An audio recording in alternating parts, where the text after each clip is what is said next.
Hi, it's Doug, and we're here at Emerald Hill Skies, where we live stream EAA, Electronically-assisted Astronomy. Let's get started. Here in front of you, you can see we've got our new favorite planetarium program, Starry Night Pro. And the interesting thing about Starry Night Pro tonight is we've added this custom horizon. So as you look at this planetarium image of what's up in the sky, we're looking now due north. When we swing around to the east, you'll start seeing this is the actual landscape, the actual horizon.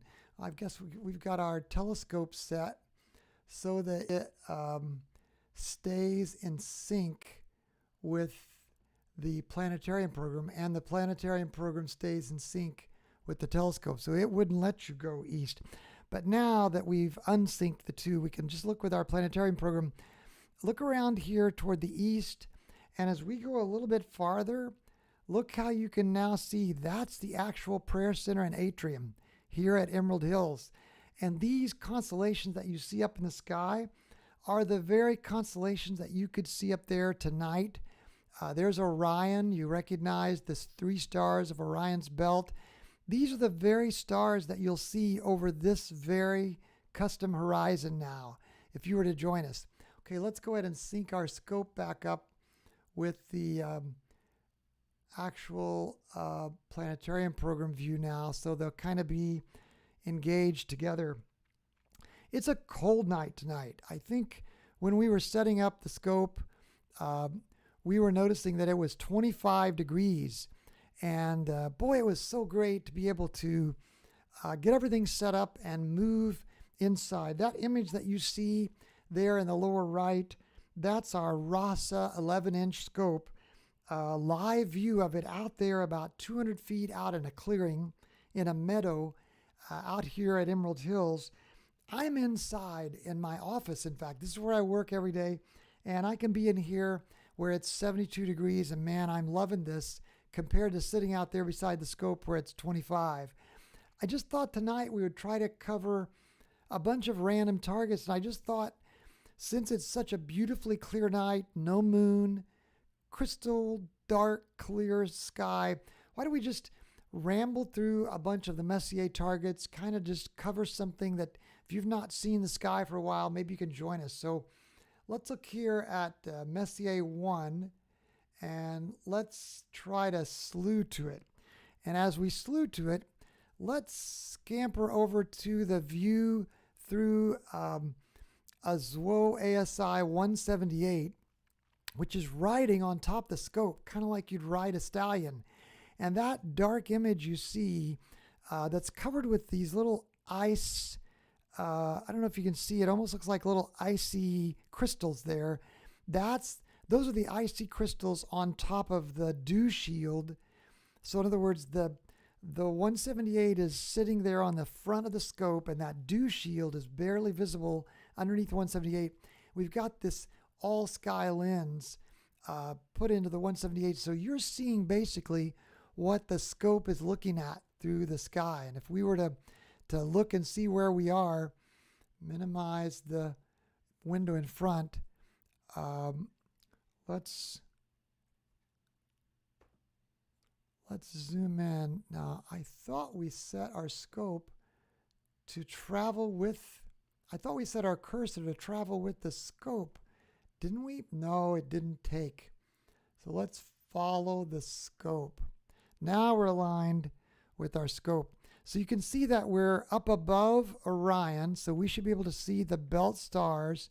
And Orion's back hand, maybe he's got some of those things they use down in Uruguay. What are those called? Boleadores or whatever, that you can throw those slingshot balls at something. I don't know what he's got in his left hand. This is a constellation Taurus, and M1, which is the leftover of a supernova that who knows how many years ago ejected out, and we're looking at the ejection of that. Now let's go over in our actual imaging program, which is called SharpCap. And here in SharpCap, let's put M1 as the title.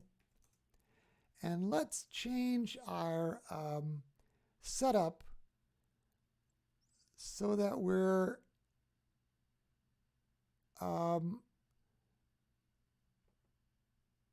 using just 3-second exposures at 400 gain. And you caught a glimpse of M1 there. Let's do a plate solve since we did go clear around the sky, and we're still kind of getting started on our live stream here tonight. Although it's 2 a.m. in the morning, we got kind of a late start. We already did a little live stream skylit, and now this is a live stream for observing. We're about 1 degree off, so what this will do is it'll synchronize the mount. I'm sorry, 0.1 degrees, so just 1/10 of a degree off. There you see M1 in the middle. So what we'll do now is we'll use our sequencer to, these are like a setup sequence I have for now to start imaging. We'll go ahead and start that. Clear. The sequencer takes care of clearing. It also set our exposure at 20 seconds and our gain at 100. So that sequence takes care of all that for us. See, let's resume. There we go. Now we're live stacking.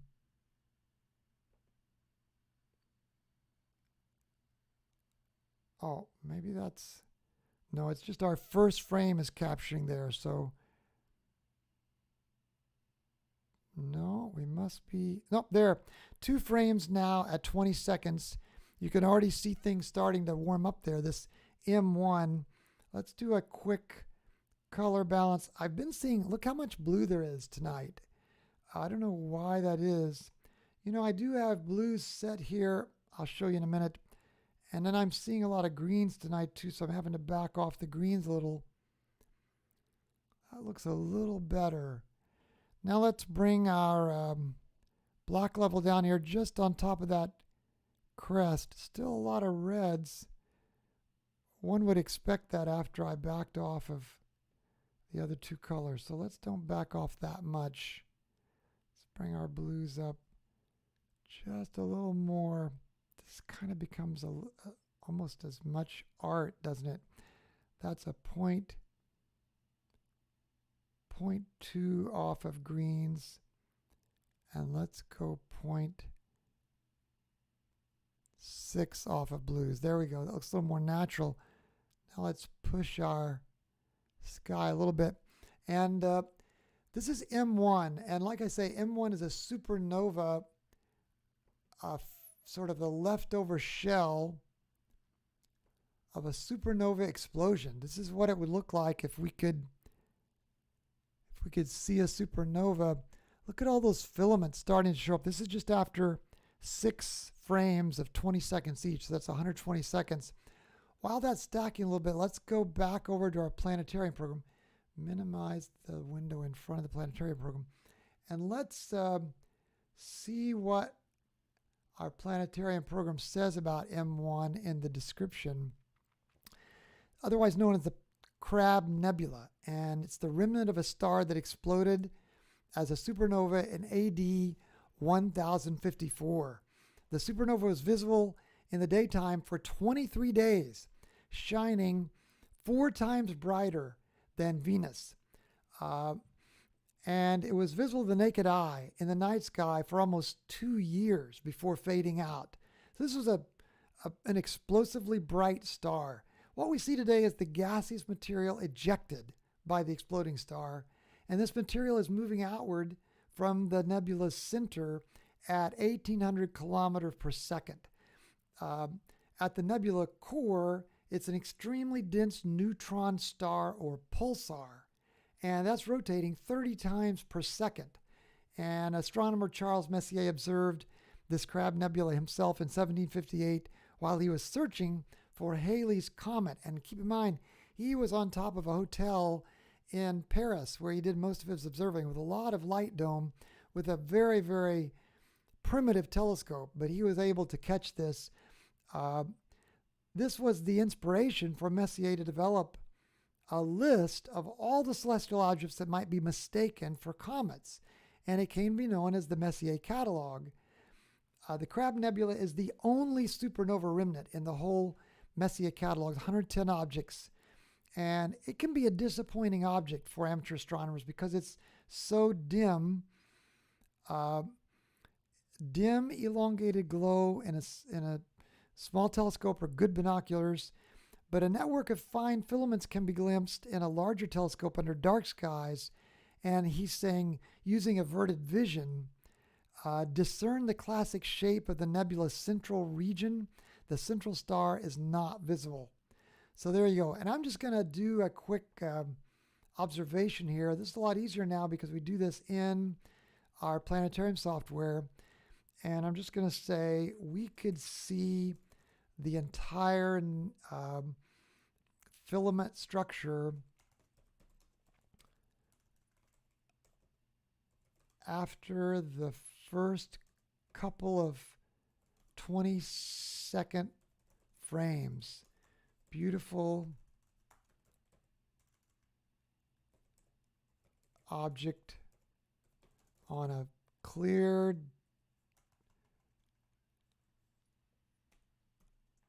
does this sometimes. I have to delete the entry, and as much as I like this program, this is a weird thing. New observation on a beautiful object on a clear, inky black night at 25 degrees. Extremely cold. Okay, so there's our observation done. So we'll close that. Now let's go back to SharpCap and look at our object. Now this is zooming in at 75%. We've now got 5 minutes here. Wow, so you can see, let's tune up our, see if we can get a full black sky. Still quite a few reds there, Let's bring our greens up and our blues up. Maybe right there. There we go. Get that sky a little bit darker. Yeah.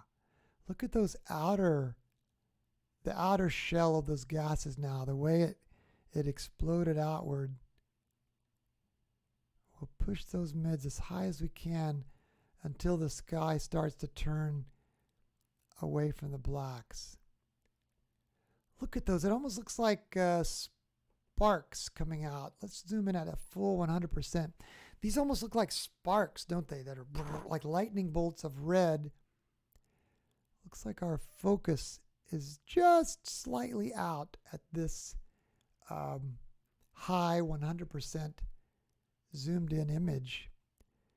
We might go tune up our focus just a little bit, but there's M1. So let's save an image of that at 7 minutes exactly as seen. Look at all that star field. Wow, that's beautiful. Curious if we're running our dark. So let's look here under, what is that under? Pre-processing, right? Yeah, we've got darks running. I just shot a new library of darks, and I'm really happy with them. We had kind of, our darks had kind of gotten out of sync, I think. Checking the live stream to make sure it's working okay. And it is. Super. If you like content like this, if you don't mind hitting subscribe, that helps the channel get out to others. And maybe a thumbs up if you don't mind. Doesn't cost you anything, but it kind of increases the channel, Emerald Hill Skies, and the algorithm, so other people will see it and we'll get EAA out in the hands of others. So let's stop the live stack now.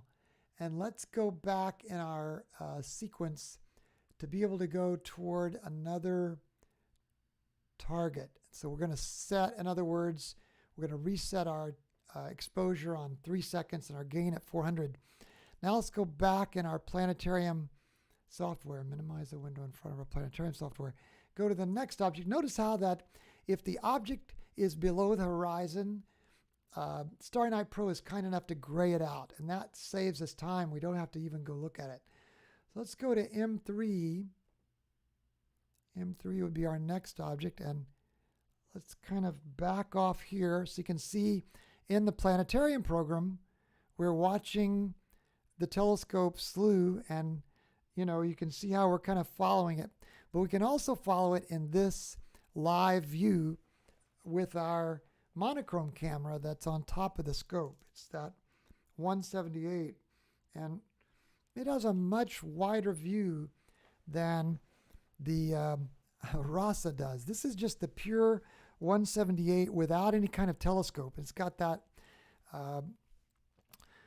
all sky lens in it.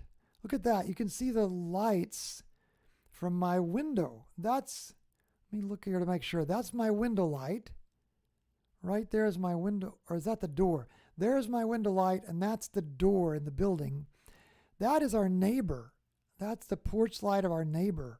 And really those lights, believe it or not, if we were using a classic telescope, that would really bother us. But with EAA, those lights really don't bother us that much. Okay, so there's the Big Dipper. You can see the Big Dipper here. Kind of get oriented. So we're looking east.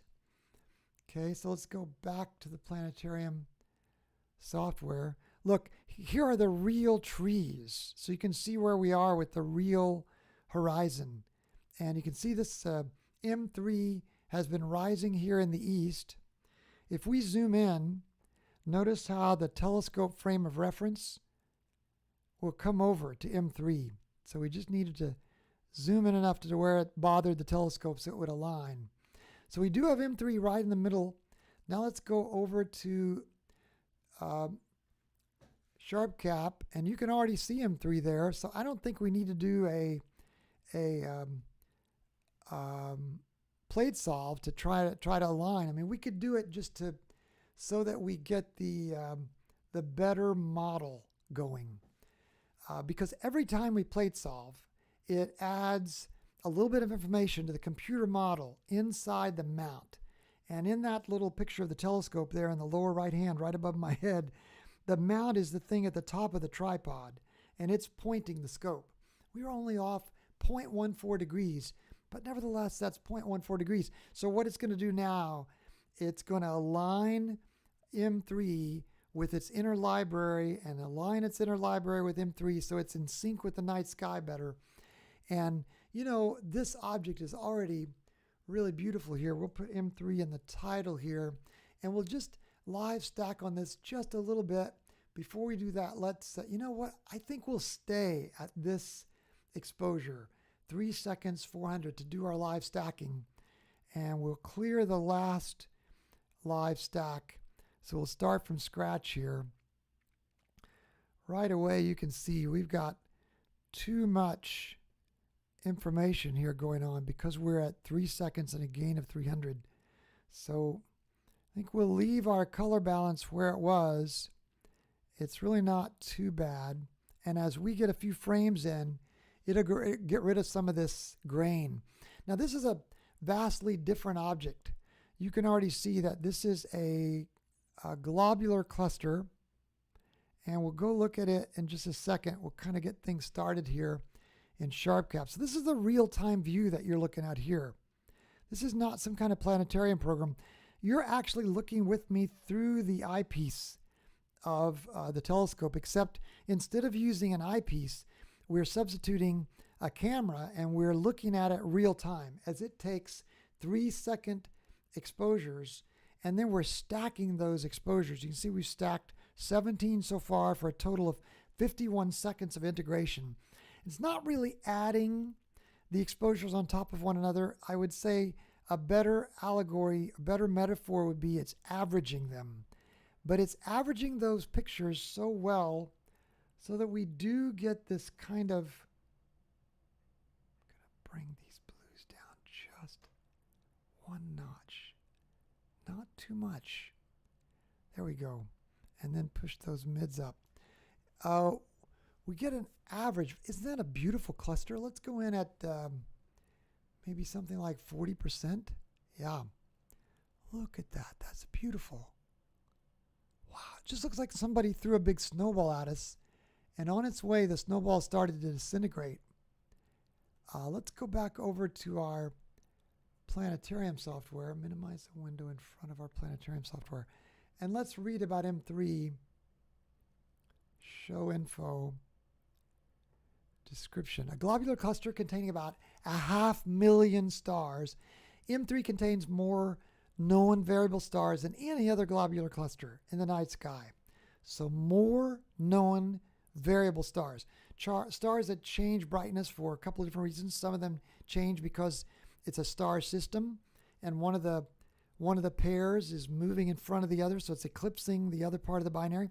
Sometimes those variable stars change because they just pulse, like, you know, E.T.'s heart, whatever. Either way, in this globular cluster, there are more stars that do that than in any other globular cluster in the night sky. With the naked eye, it's difficult to separate it into that snowball. Instead, it just looks like a star that's nearby. But through binoculars, you can start seeing it as a hazy spot. And with the telescope and moderate power, it takes on this three-dimensional quality and has all these stars resolving around the edges and across that central halo. We're going to do a quick observation here. New observation. And notice how it already picks up our observing list. And we're going to change our observing list and say it's from the Messier I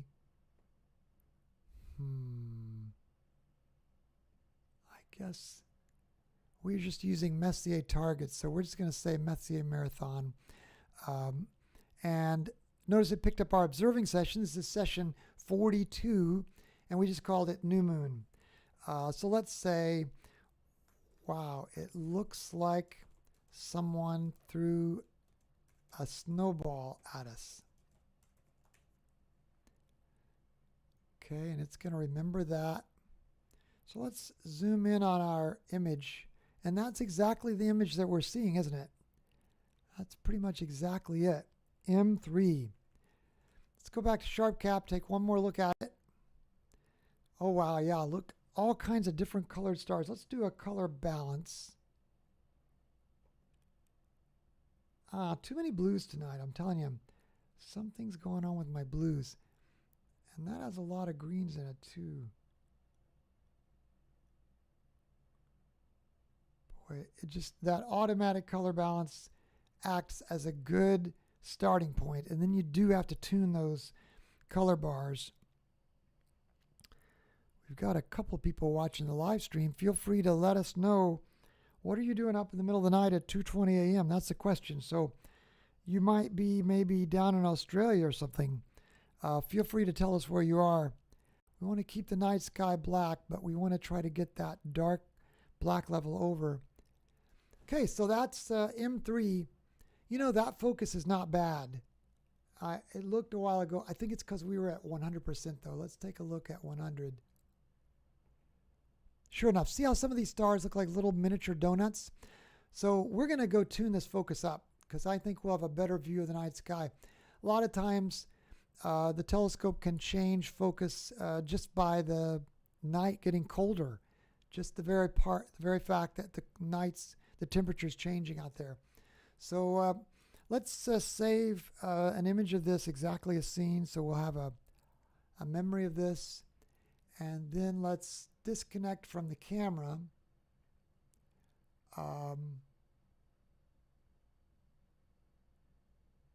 Maybe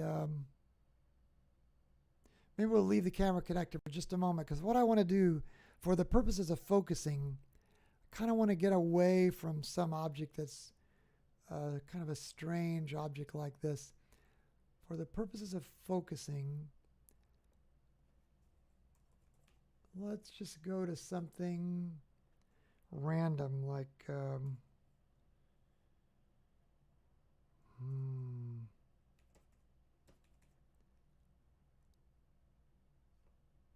go to even if we just go back to Polaris is fine. Just need to get away from all these special objects that are gonna throw off our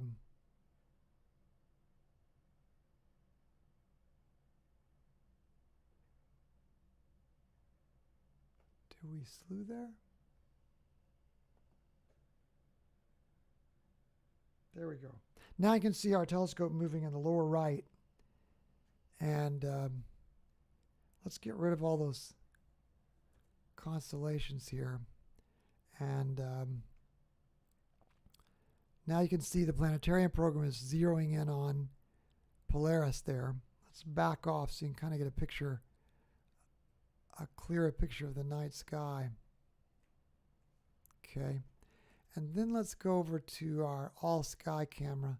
You can see how the Big Dipper here is pointing at Polaris, and right there is what our telescope is looking at. This is the dew shield of the telescope. See how it's pointing right at Polaris now. Now let's go over to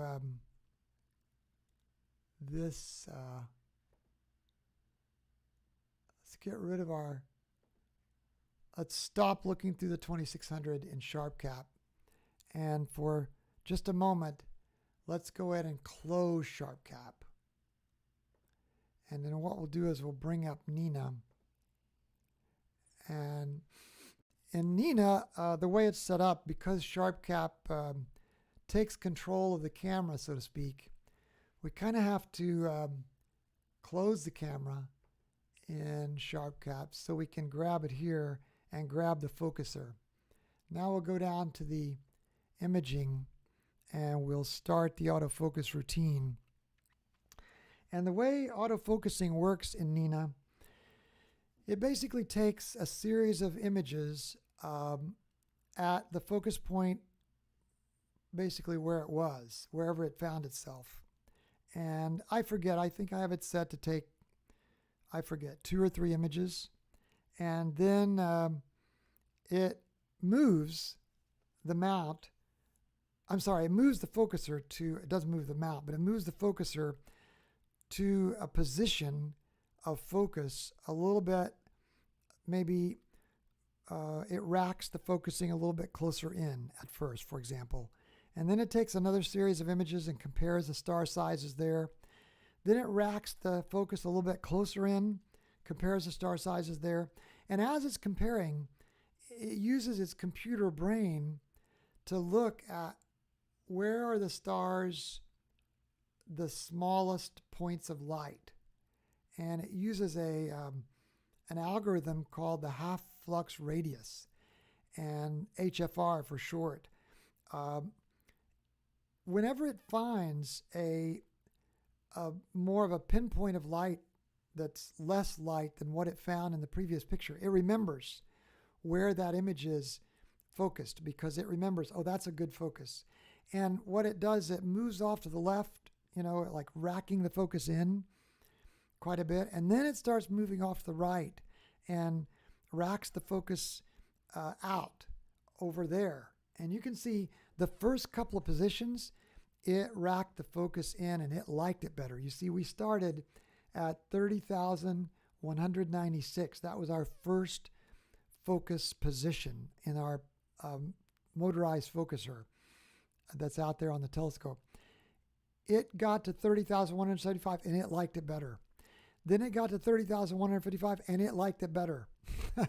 So what it's telling us is that these are smaller points of light, and that's good. We're wanting it to find these smaller points. Now it's continuing. I want to just look here and find the live focus where we are. Oh, we've got at least one viewer who logged on. Be sure and share a comment if you'd like. I'm surprised if anybody would be awake this time of night. But anyway, if you are and you would like to log on, I am, because you don't want to miss up a clear night when it comes like this. So you can see our focus motor is still moving to the left. And every time it's moving to the left, that is like racking in the focus, every time it's moved to the left so far, it has made the pinpoint stars a little bit tighter. It likes those better. So presumably we will reach a point at which the focus motor stops finding a tighter focus, and the stars begin getting bigger again on the other side of tight focus. And all this is automated, and the magic of this kind of a plugin or subroutine that's a part of the program called NINA, Nighttime Imaging. What does NINA stand for? Nighttime Imaging in Astronomy. That's what it is. Nighttime Imaging in Astronomy. The N is kind of a abbreviation. Now you can see the image is kind of little by little leveling off a little bit. But boy, these pinpoints of light are going to be a lot tack sharp, going to be a lot sharper after it does this routine.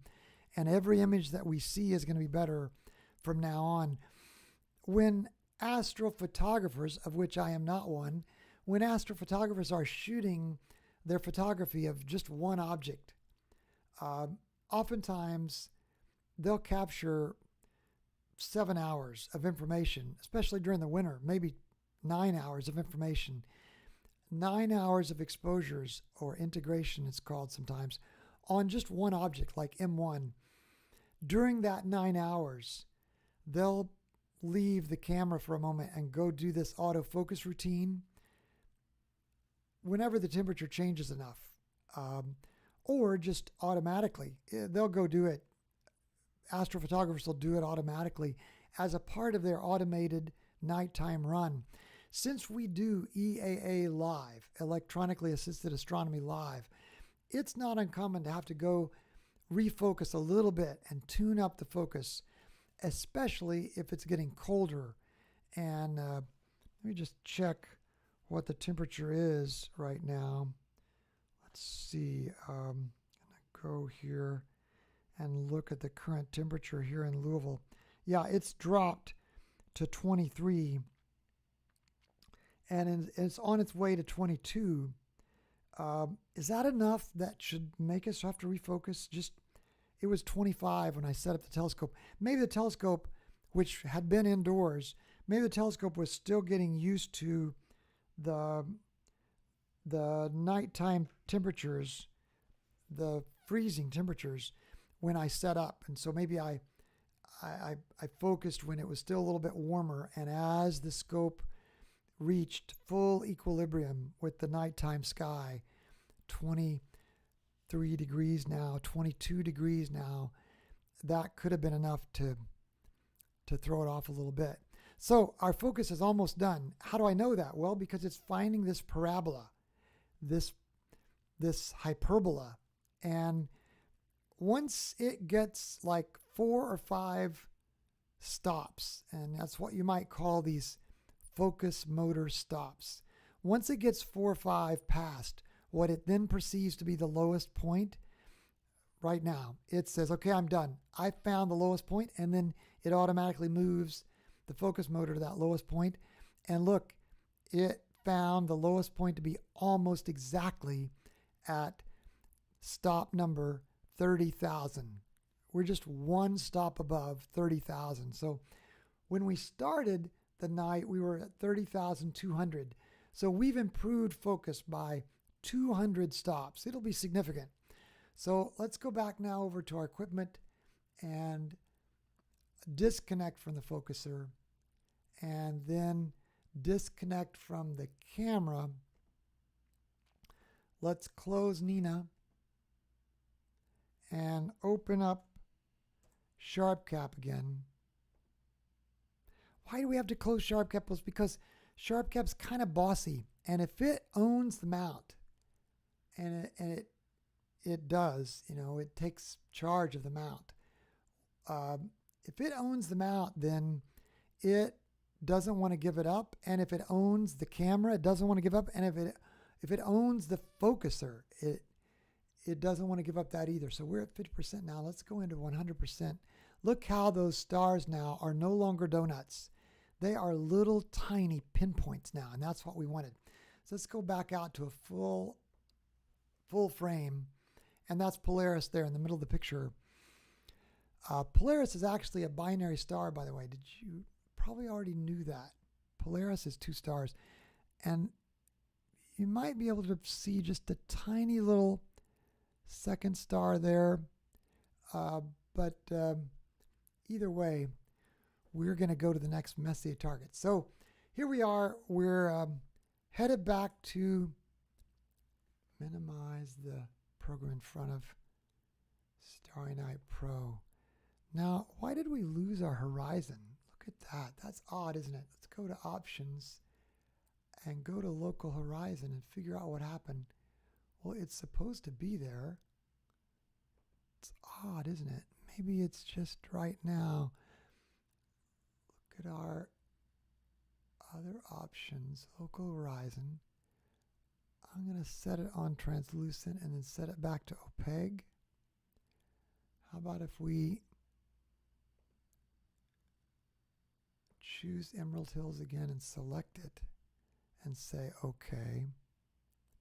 It still didn't find it. That's odd. Why don't we stop the telescope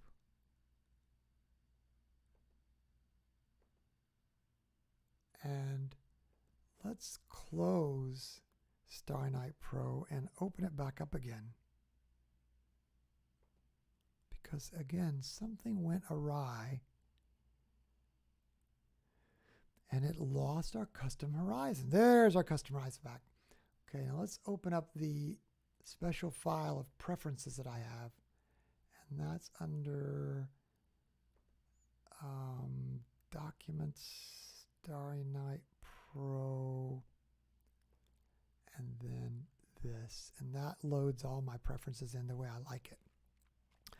Okay, let's go back to that list of Messier objects.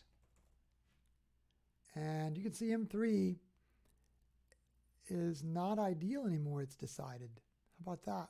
Let's go to M29. Wait, let's connect to our scope first. Show telescope setup. Connect. Good. And then let's go back to telescope control and follow the scope. There we go. Close that. Now our scope is following, and Starry Night Pro is following whatever the scope is seeing. Now let's go. I wonder why M3 is not ideal. Do you think it's because it's in the middle of a tree? Anyway, let's slew to M31. I can't imagine M31 is still visible, but it says it is. Okay, so the telescope is slewing there. Now, oh wow, it's very low on the horizon. It's down in the trees. Yeah, it's not going to be visible. So this is an example of the fact that Starry Night Pro does not yet take into consideration the custom horizon trees and height of things. That's kind of sad, isn't it? So now let's go to M32. Oh, it's right there with M31, isn't it? M32 is a companion galaxy. Let's go to M33.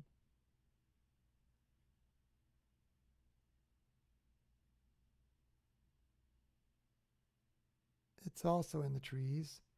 Let's go to M34.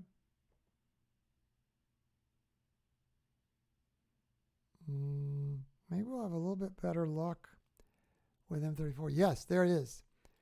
Okay, and notice when we zoom in, we're going to align with the object and the scope. M34. So it's a loose, open cluster. That should be a quick target. And again, we're looking here through the all sky lens. You can see Orion out there. Look at the 3 belt stars of Orion. This shows you how much it sees. And there's the Big Dipper pointing down at the tail of the Little Dipper. And we're looking right here somewhere at M34. Let's go over to Sharp Cap now. And there's that open cluster already. So we really don't have to stack this. We're already seeing this open cluster. It's huge. It takes up a lot of space here. And you might say, well, that just looks like a lot of stars together. Well, That's what an open cluster is. Let's go over to minimize the window in front of Starry Night Pro. Let's go over to Starry Night Pro and let's read the info about M34 in the description. In fact, sometimes there is, but not on this one, an audio description. An easy naked eye cluster under dark skies, M34 is the apparent size of the full moon. It's huge. It's best seen through binoculars or under low power and telescopes, and that's what we have, the entire RASA field of view. The cluster contains about 60 members, so 60 little stars, including several double stars. A bright optical double star lies at the cluster's center. M34 is moving in the same direction through space as the Pleiades and a handful of other open clusters. We last looked at this on January 29th of 2021. In spite of the moon glow, we managed beautiful open cluster.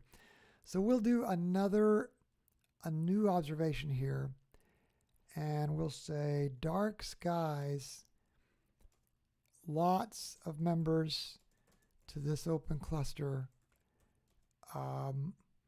loose,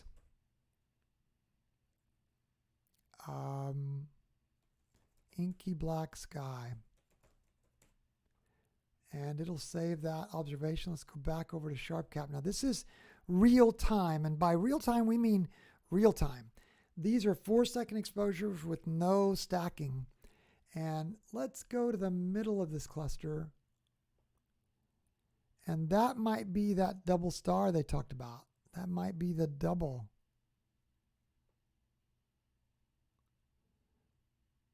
It's hard telling. I bet that's the double, the binary star that they talked about. Let's go back over to minimize the window in front of Starry Night Pro. Let's zoom in as far as we can zoom in here. Oh, that's that double. Yeah, I bet that's, or maybe this is the double. That's the double, I bet. How interested are we in double stars?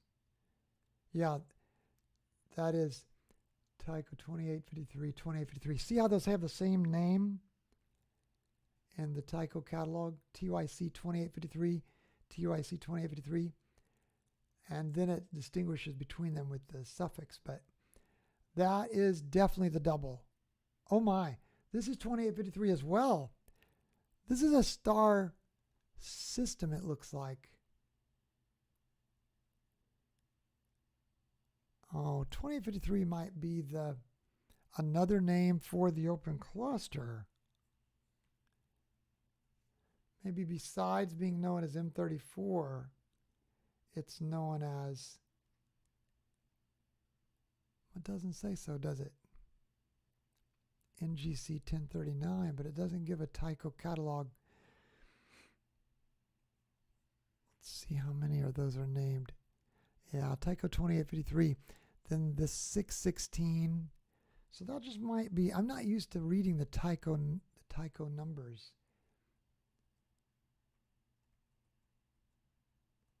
Those have different suffixes. Tycho 2853. Let's open up a browser window. And let's just say Tycho 2853 cluster, and see if it finds something. It's not. Tycho, how do you spell Tycho? Is that correct? Tycho 2 catalog. It's going to show us a little bit about Tycho. So you got Gaia, G-A-I-A, Gaia, and Hipparchos and Tycho. I think those are 3 major kinds of catalogs. Astrometric. Tycho 2 catalog, 2.5 million brightest stars. Well, we're just learning all kinds of things tonight, aren't we? Okay, let's call that a wrap with this view of the live cluster, the open cluster. And we have 4 people watching now at 2:42 a.m. What are you guys doing up? Are you in Australia or what? Getting a little bit cold. I'm going to turn on this heater. Let's go back. We're not live stacking, so we don't have to change anything there. Minimize the window in front of Starry Night Pro. And let's try M35. Let's back off of our sky now and see where M35 goes.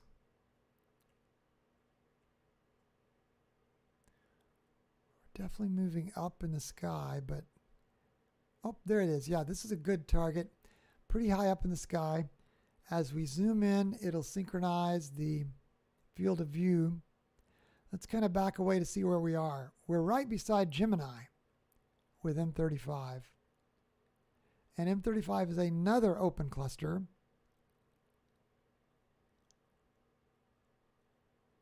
Several colored stars there, huh? Let's go back over to Sharp Cap. And again, we don't have to plate solve. This is a real-time view. Look at that little cluster there. That almost looks like another tiny little cluster. Is that a little scratch? Yeah, that's a spot on my screen. This is interesting, the way there's a string of stars here, isn't it? Like a little river. And look at this little V. Let's go see what in Starry Night Pro M35 show info. Large and bright open cluster, this gathering of several hundred stars, the glorious sight of binoculars and small telescopes forming a myriad of loops and lines. That's what we were just looking at.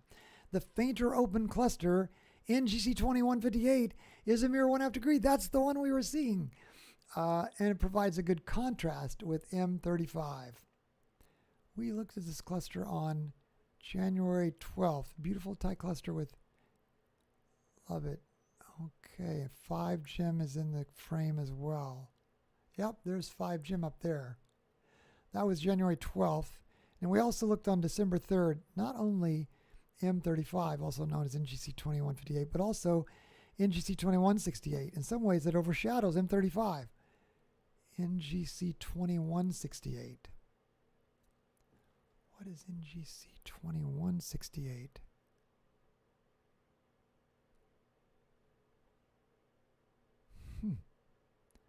There's 2158. NGC 2168. What was I thinking? What was that?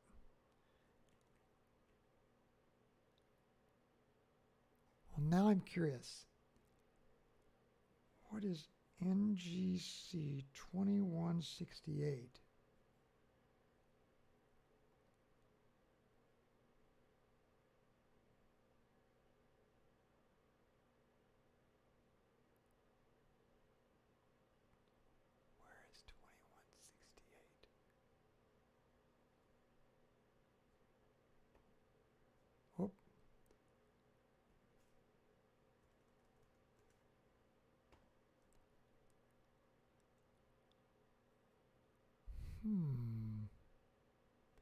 Curiouser and curiouser.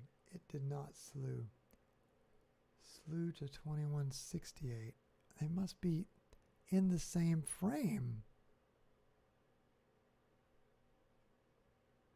Maybe in that log I meant to say 2158. I think that's what it was. Let's look at the info for 2168. Yeah, 2168 is M35. So let's go back to this observation. What we meant to say here is 2158. And then let's do a new observation. And let's say loved. Well, it didn't like that observation. Why does it do this? Sometimes when you start a new observation, loved the little river of stars and the V shape, we noted 2158 NGC 2158 even before we were reminded of it in the description.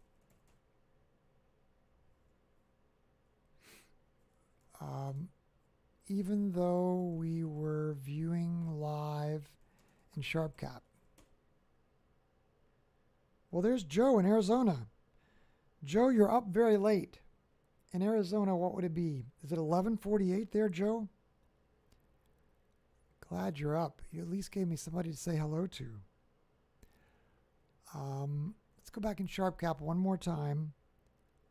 And this is NGC 2158, right? And this is NGC 2168, otherwise known as M35.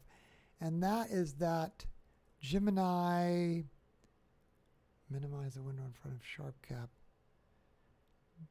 Gemini 5.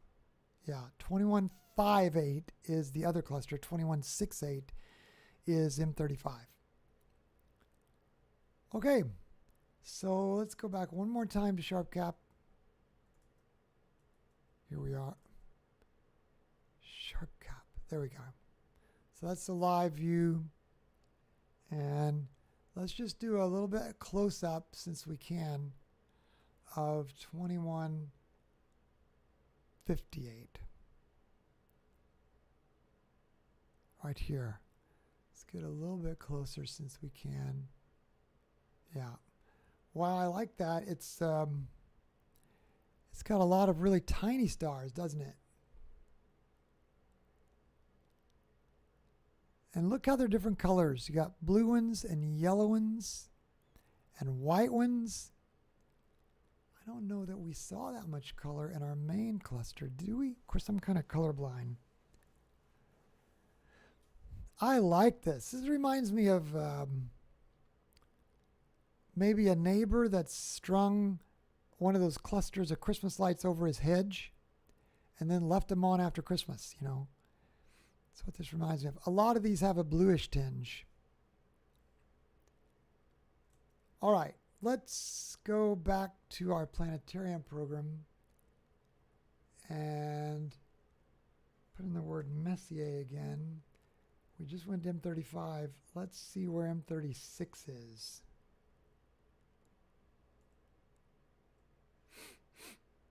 M36 is right there beside us in Auriga. And let's zoom in on that. It's another open cluster. This is apparently open cluster night.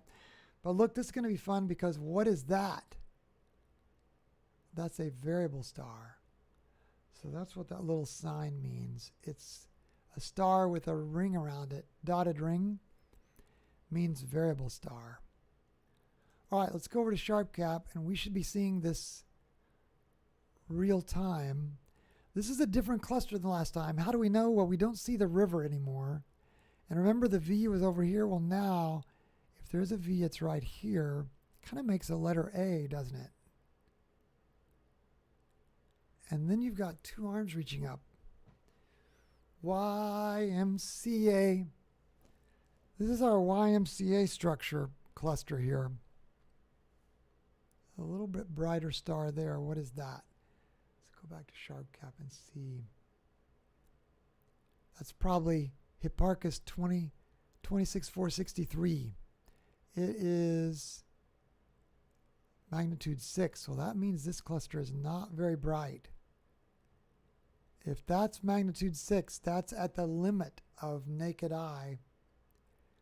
So let's read about this. This is M36. Show info. Description. A nice open cluster embedded in the faint radiance of the Milky Way. M36 contains a dozen or so bright members against a hazy background of fainter stars. Because it lies against the Milky Way, it's hard to discern the edges of the loosely packed cluster. In binoculars, M36 along with M38 and M37 can be seen in the same field of view. How about that?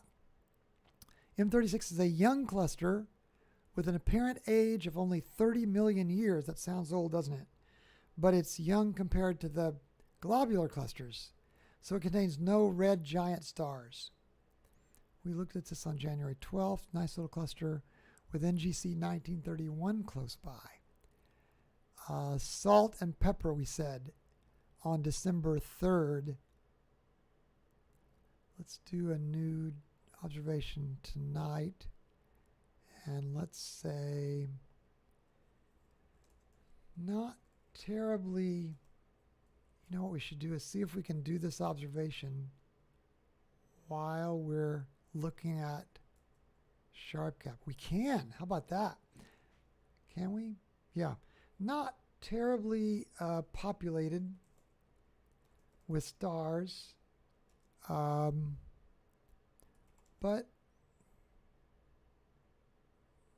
pretty nonetheless.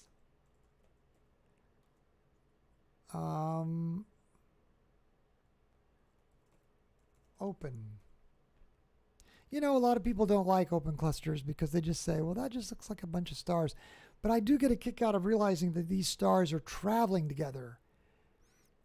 They've lost their nebulosity in this case, probably maybe because they've traveled fast enough to lose it. Open clusters tend to travel faster than globular clusters, most of them. So there you go. We didn't snap a picture of this. Was this M36? Yes, M36. I think we missed snapping a picture of the last one. M36. M36. And when we're not live stacking, we just do a snapshot like that. Okay, that should be good to go. Yep, M36. So it names it well. And we don't need to live stack an open cluster. Okay, so we're back in our planetarium software. Let's back off a little bit. And let's go to M37. We had said in our other log that it was close by. Oh yeah, see how it went up? And now our field of view frame will follow it. Ooh, it looks like nice colors in this one. M37. Let's go back over to sharp cap. Oh yeah, that's pretty. Let's live stack this one a little bit just to give us a little more detail on those colors. And let's go ahead and do the live stack at 4-second exposures. I think that'll bring out the color a little bit more, but not that blue color. We don't want that. The blue color of the sky. I wonder if we should bring down our blues a little more. Now we can start to see some of that color. Let's keep the sky black. Now let's zoom in on that cluster. See how you can now detect the orange stars and white, and then still some blue stars. While that's stacking, let's go read about this real quick. Minimize the window in front of Starry Night Pro. M37 show info.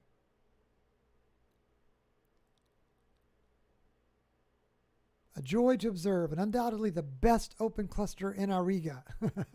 And our favorite. It's a favorite amongst observers. Dozens of bright stars can be resolved. Fainter white stars surround a red 9th magnitude star near the center of this cluster, adding to its aesthetic beauty.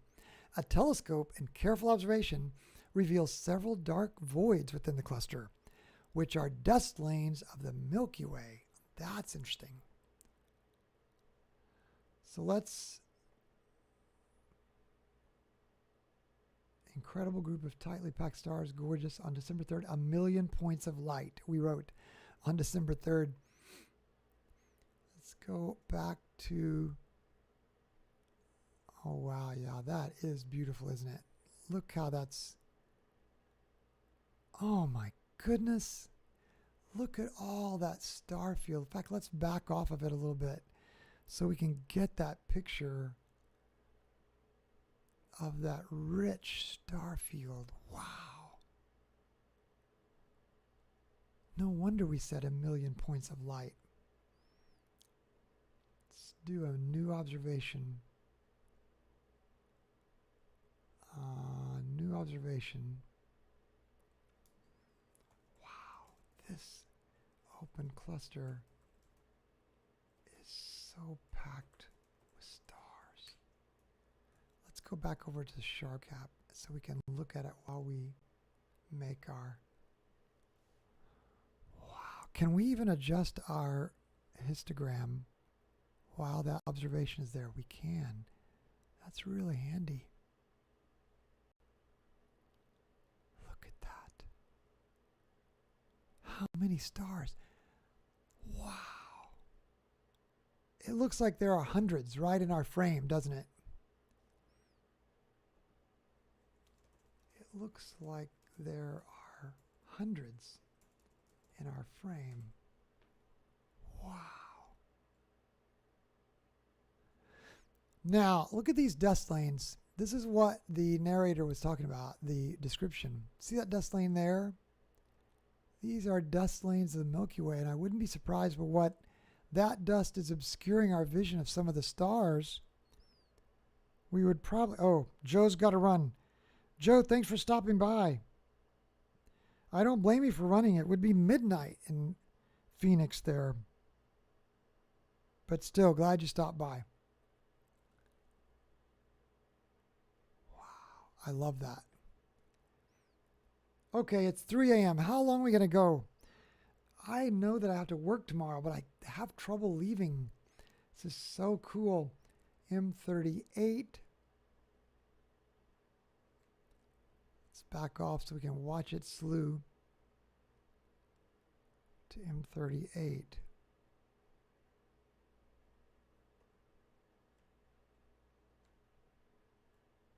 Another open cluster.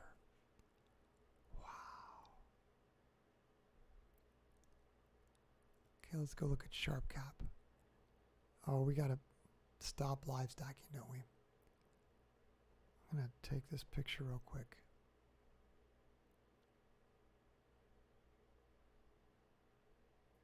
Did it take that picture? There, it took it. Now let's stop live stacking. There's the new cluster. This looks like a little cluster here too.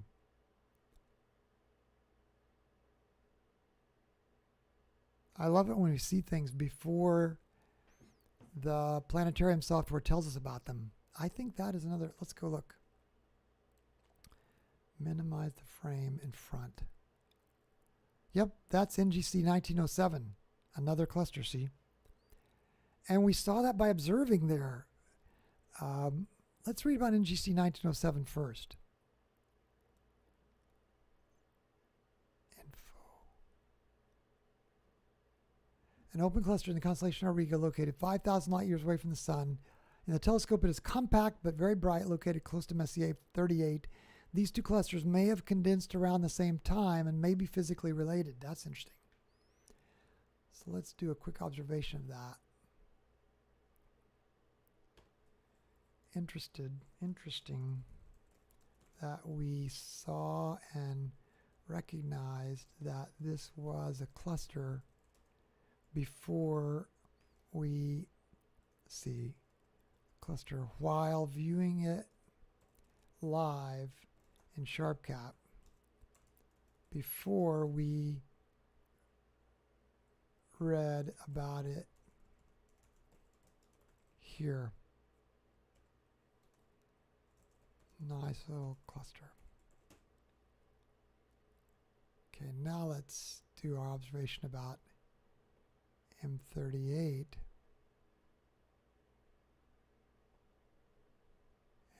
M38,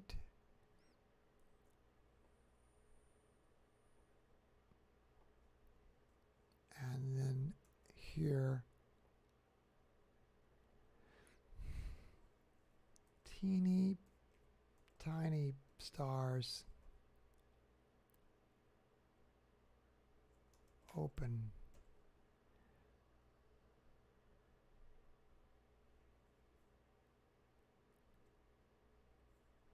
Less than 100. Let's go over and see how many they say here.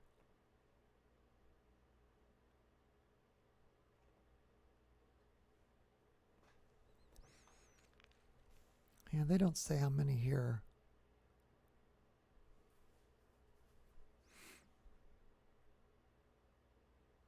NGC 1907, a smaller 8th magnitude open cluster, a combination of brighter stars, double stars, and dark lanes make it a delightful sight. M38 is relatively old for an open cluster, having formed 220 million years ago.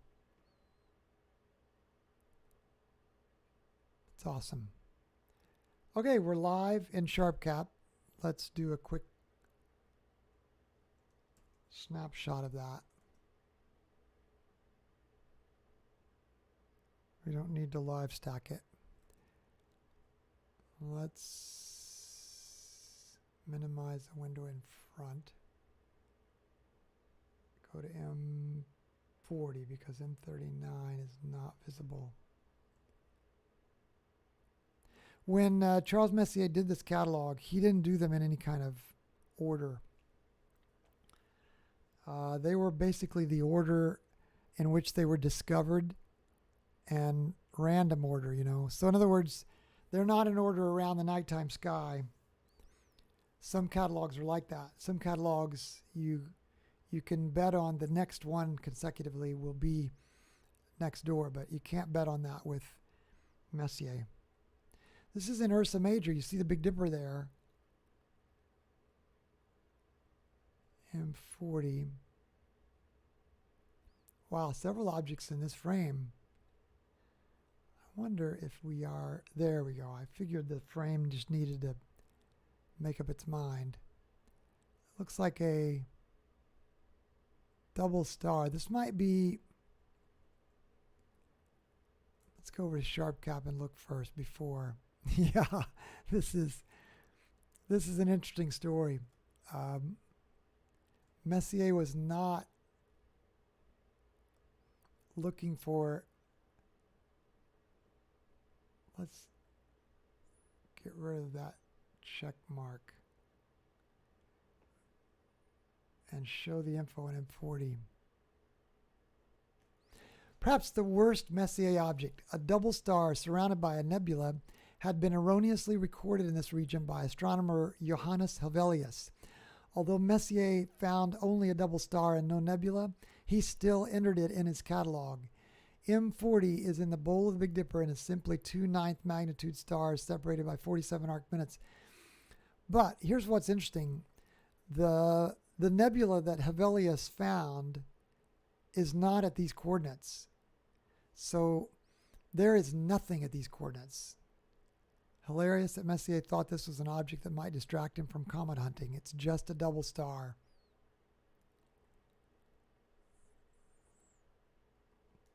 Still find this amusing.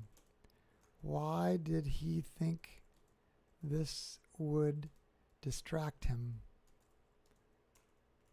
from comets?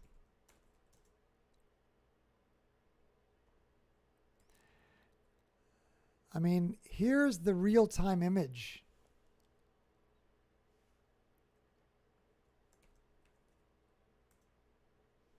And we're going to live stack it just for a minute so that you can see that there is no, there's no nebula here. There's some noise, but there's no nebula. We're at 33%. Let's back off to the full auto. So in other words, if there were a nebula here, live stacking would pick it up.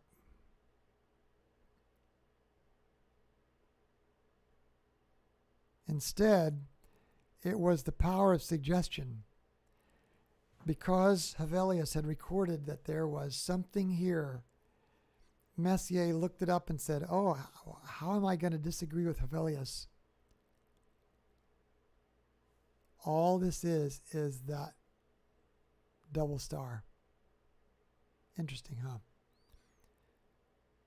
I don't know if there's any sense in saving this other than to embarrass Messier. Back over here in SharpCap, let's go look at that double star. It's called I'm sorry, I said SharpCap, but I meant to say Starry Night Pro. Tycho 3840. Now, this is a good example. This is just a double star. Tycho 3840 is the name of the double star system. And in this part of the system was named 1031. And look, see how in Starry Night Pro in the object type, under M40, it says double star mistaken for deep sky object. And this double star has a magnitude of 10.46, which is really dim. This is really an embarrassment. But on the other hand, it is a part of astronomical history. So we still kind of honor it. But it's basically that double star. What about M41?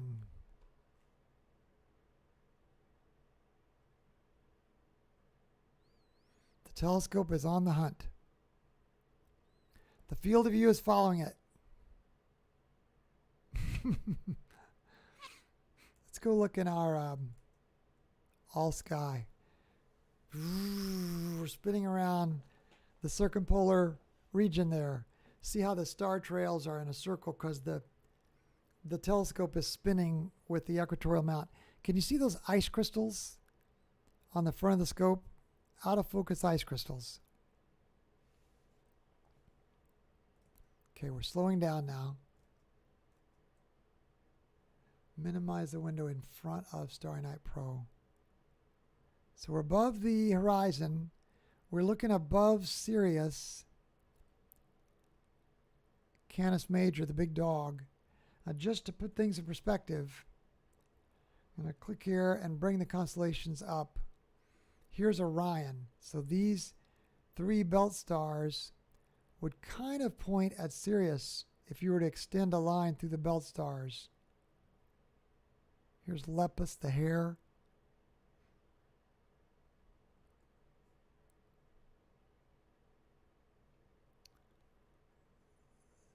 So let's zoom in again. M41.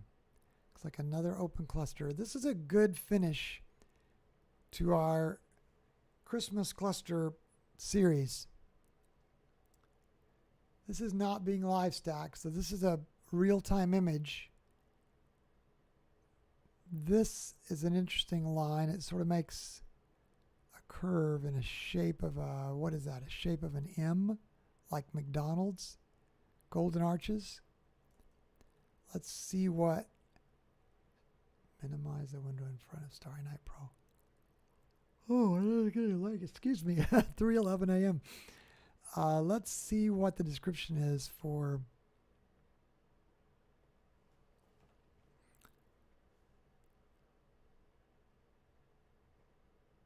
M41 is an open cluster which looks similar to the beehive.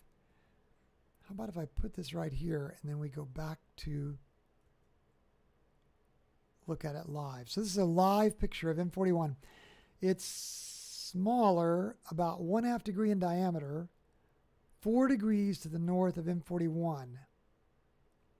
Oh, 4 degrees to the north of M41 is Sirius, the brightest star in the sky. M41 is a naked eye cluster containing several bright stars, the brightest of which is a 7th magnitude reddish star located near the center. That would be that one.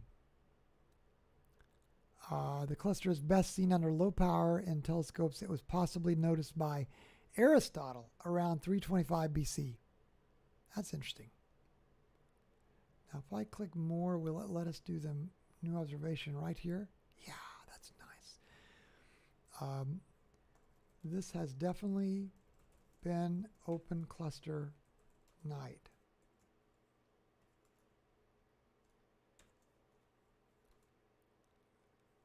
I know that some feel seen one, seen them all, but these all do have different shapes and glories. How about that?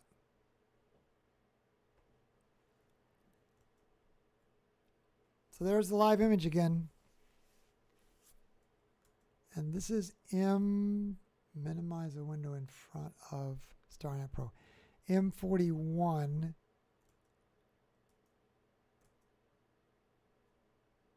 There we go.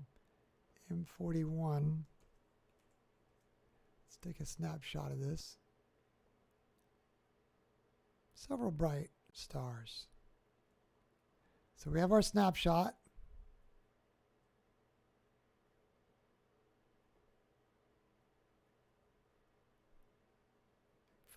M42.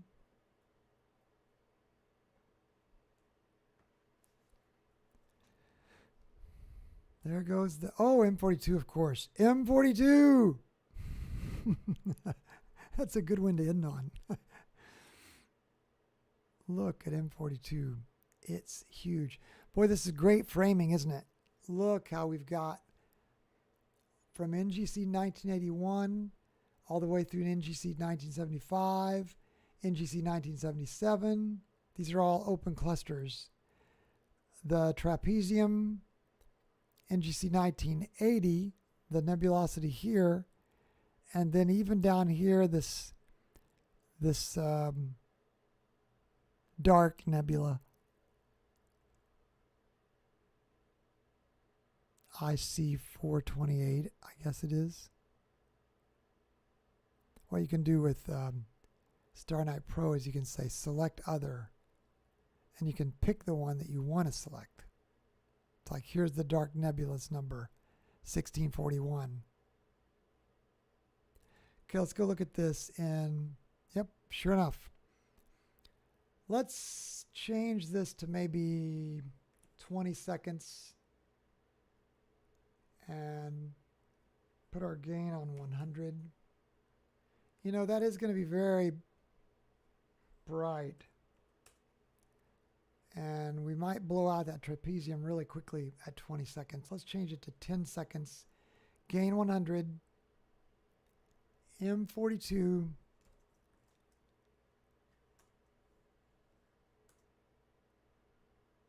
Live stack clear. And we'll end on this one. I got to get this scope packed up and get to bed. Right off the bat, man. Look how bright.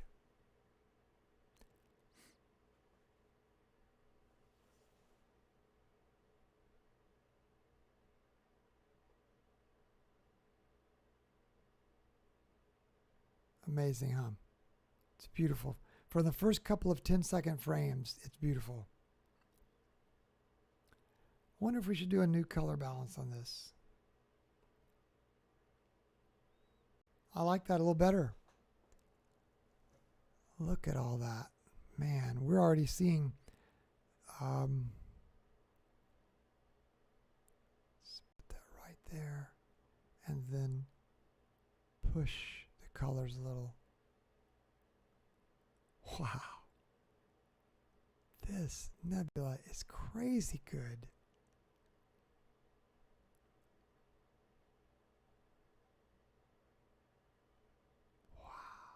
Hard to believe. 60 seconds of imaging, and that's what we can see. A little bit harsh on blues.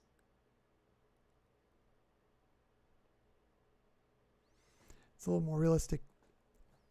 Wow, let's zoom in and look at some of those filaments. Wow, look at that. Wonder what formed that. A star blowing up and ejecting out. Brian, so glad you're here. That's so nice of you to encourage RASAs. You're right. After 60 seconds, look at what it can do. And now we're at 110 seconds, not even 2 minutes. And look at all the detail. It's just remarkable. This is M43 over here, of course. And it sometimes gets skipped. But look at that nice dark nebula here. That dark nebula has a name, too. Look at all those filaments. And nebulosity, all that cloud. Wow, and look at this detail here. It's a wall. Brian, where are you logged on from? You're up awfully late. Do you work nights? You're a security guard in you're a night watchman in a factory or something. Look how far this material is being ejected. Virginia. You are up in the middle of a crazy night. What are you doing, Brian? Why are you up at 3:18? Anyway, we're glad you're up. Selfishly, I'm glad you were there to say hi. Look at the white clouds. Boy, that trapezium still being blown out. If we could, we would underexpose the middle. Haha, I'm a night owl. I'd say you must be, sir. I can't believe it. Wow. Let's go over quickly and see what this dark nebula is called. So we're going to minimize the window in front of SharpCap. And we're going to go to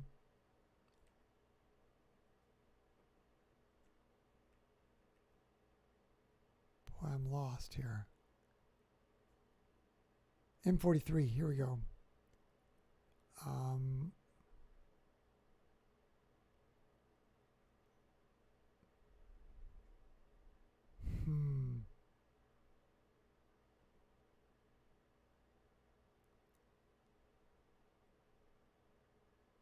LDN 1641.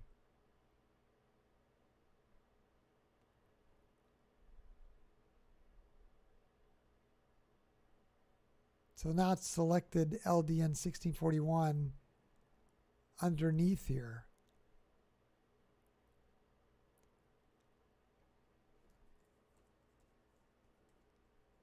Was it 41 or 31? Or 40?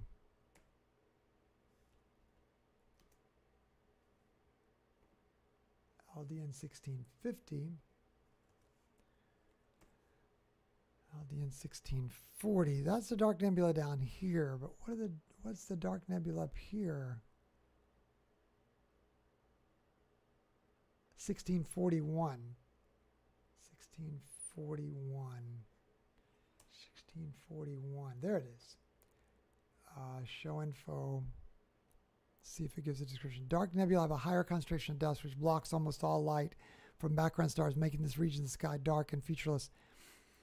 1641 nebulae are giant clouds. So we're not going to be able to see a description on this, but we can add a log entry.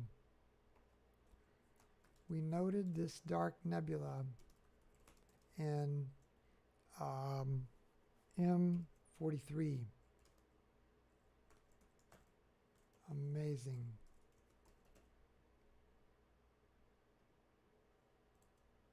Okay, back in SharpCap. Again, we're stacking live. This is the real view we're looking at now.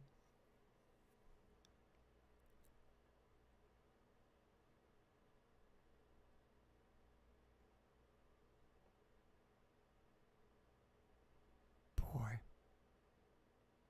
Look how bright you can make that trapezium.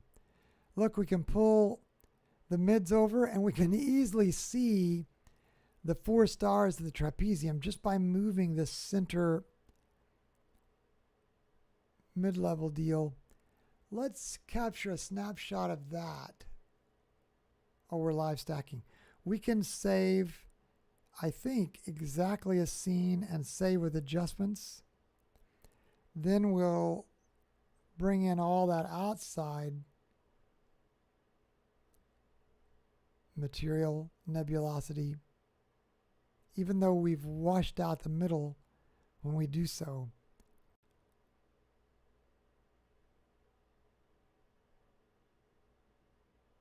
Man, look how bright we can make that. My goodness, that's exactly 6 minutes and 40 seconds. Look at the way this material is out here ejected. Wow, you're seeing this nebulosity here too. Is that the edge of, what is that the edge of? I guess it's just the edge of this.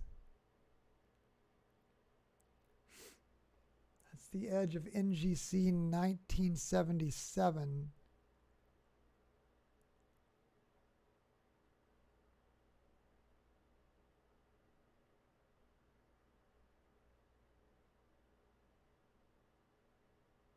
No cool name.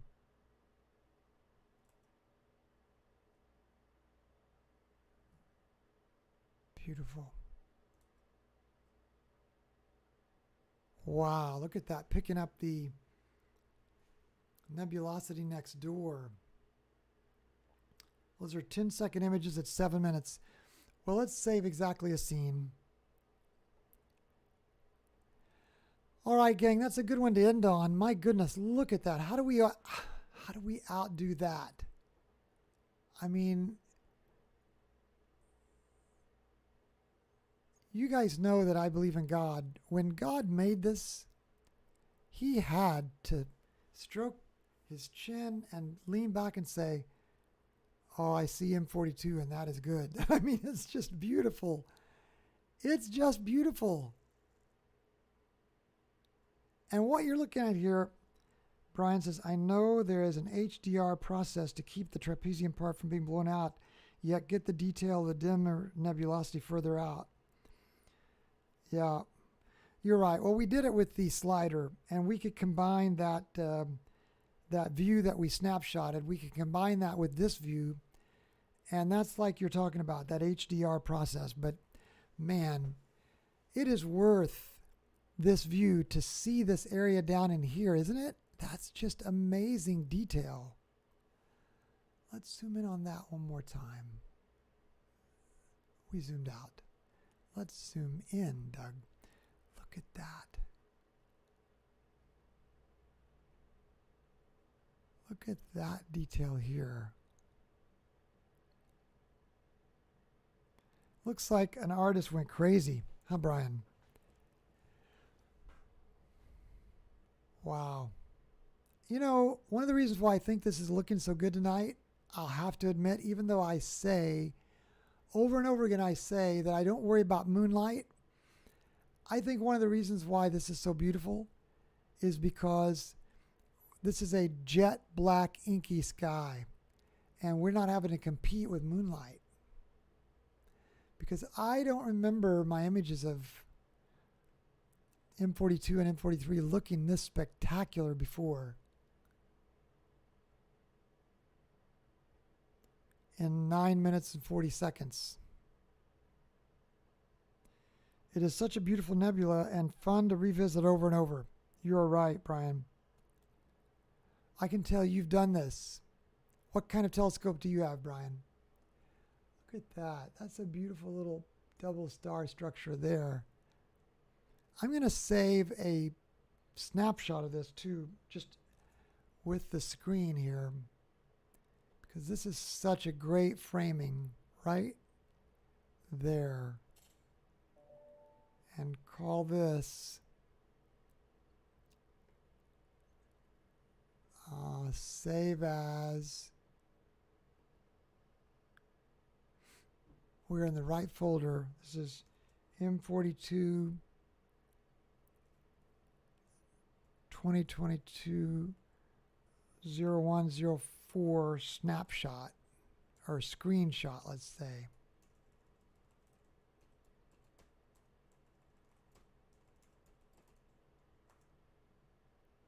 Man, that's beautiful. And then let's also do a save exactly as seen. I grew up doing visual astronomy, and the past decade I've just been using digital cameras with telephoto lenses. Gotcha. I finally am starting a career that I will have more disposable income to really jump in with a first-rate rig. Well, that's great, Brian. We wish you luck. How did you happen across us tonight, Brian? This is odd that you would just be, I guess you were you just scrolling through YouTube and YouTube happened to elevate this live stream up in your, I was searching here on YouTube. Wow, that's amazing. Well, we're glad to have you, and I hope, Brian, that you can click a thumbs up or something, or we invite you to subscribe, but I know you have a lot of things calling for your attention, but it does get the channel up in people's algorithms. And if you also enjoy this kind of content, by all means, please click the thumbs up, click subscribe, and let us know what your favorite object is and what your telescope is and what you can do with M42. This is, I think our RASA 11 here is really outperforming the night. Oh, did both. Wow. Brian, hats off to you. We thank you. I know it didn't cost you any money, but for us, it does get the channel up in people's front and center a little more. So, wow, I hate to leave because I'm enjoying this so much, but it is 3:30 and I do need to pack the gear up and get at least an hour or two before I come back here in the morning for a 9 o'clock meeting here Eastern time. But thank you for being part of this, and we hope you'll stop back by and be part of other live streams also in the future. Emerald Hill Skies, we just try to do EAA, Electronically-assisted Astronomy, and we enjoy most of all seeing what God has done with these objects. So, Brian, again, thank you for being here, and we'll say good night for now, but we'll be back first clear night, Lord willing. See you then. Good night. God bless.